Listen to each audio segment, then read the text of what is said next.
মুহাম্মদ সাল্লাল্লাহু আলাইহি সাল্লাম বলছেন, ইয়া মাশারা শাবাব মান ইসতাতা মিনকুমুল বাত ফালিয়াতাজাওয়াজ। হে যুবক দল, তোমাদের যাদের ক্ষমতা আছে সেজন্য বিবাহ করে। বিবাহ করলে ক্ষমতা লাগে, ক্ষমতা ছাড়া বিবাহ করা ঠিক নয়। আল্লাহ রাসূল বলছেন, ইয়া মাশারা শাবাব মান ইসতাতা মিনকুমুল বাত ফালিয়াতাজাওয়াজ। হে যুবক দল, তোমাদের যাদের ক্ষমতা আছে সেজন্য বিবাহ করে। বিবাহ করলে ক্ষমতা লাগে। ক্ষমতা মানে পেশাবখানা, পায়খানা, গোসলখানা, বৈঠকখানা, মোহর, শারীরিক ক্ষমতা।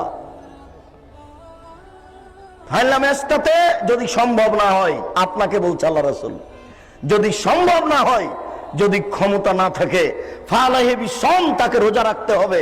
ফাইনাহুল্লাহু বেজা, রোজাই হচ্ছে তার যৌবনকে ঠেকানোর মাধ্যম। ও কাপুরুষ বিবাহ করতে পাবে না, ও কাপুরুষ বিবাহ করতে পাবে না, ও কাপুরুষ বিবাহ করতে পাবে না। ওকে রোজা থেকে থেকে যৌবনকে ঠেকাতে হবে।